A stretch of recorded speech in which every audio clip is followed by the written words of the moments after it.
very defeatist about the prospect of a conflict with an emerging superpower in view of China's overwhelming economic and military superiority and ask, how can we resist? What's the use?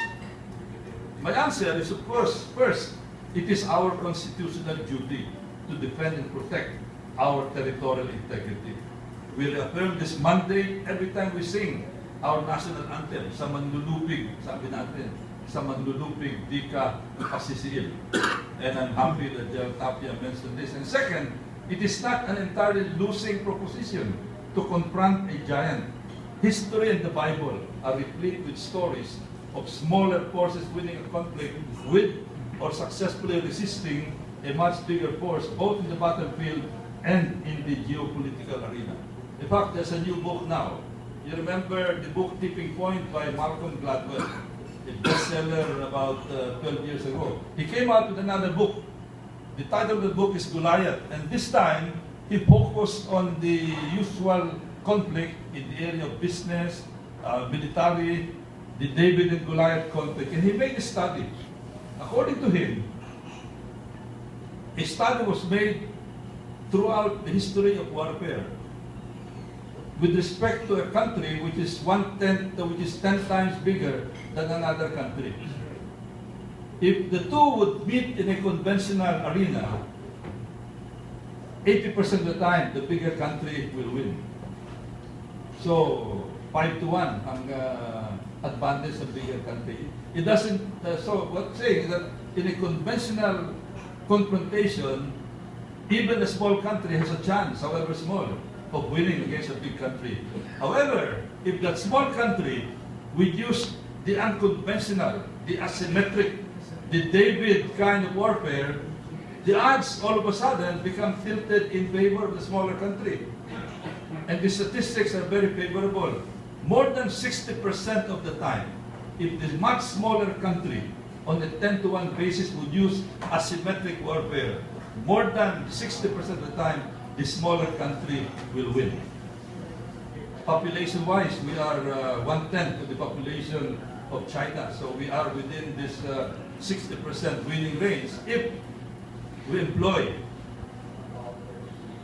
not conventional warfare, but asymmetric or unconventional. We have the conventional upgrading program, and that is good. But I propose that we also use asymmetric warfare, anti-access air denial.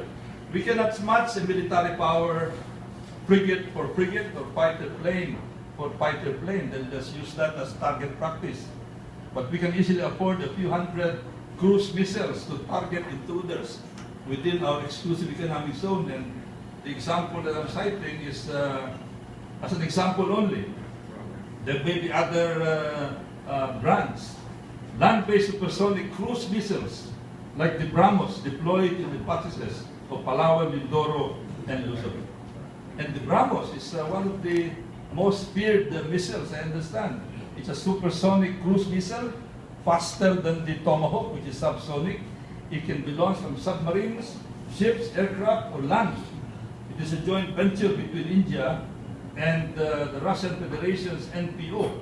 Together, they form the BrahMos Aerospace Private Limited. BrahMos means Brahmaputra and Mospa. And the BrahMos, which has a speed of Mach 2.8, has a kinetic force of more than 30 times the kinetic force of the Tomahawk missile. So even if it has a smaller payload, its kinetic force 32 times to be exact.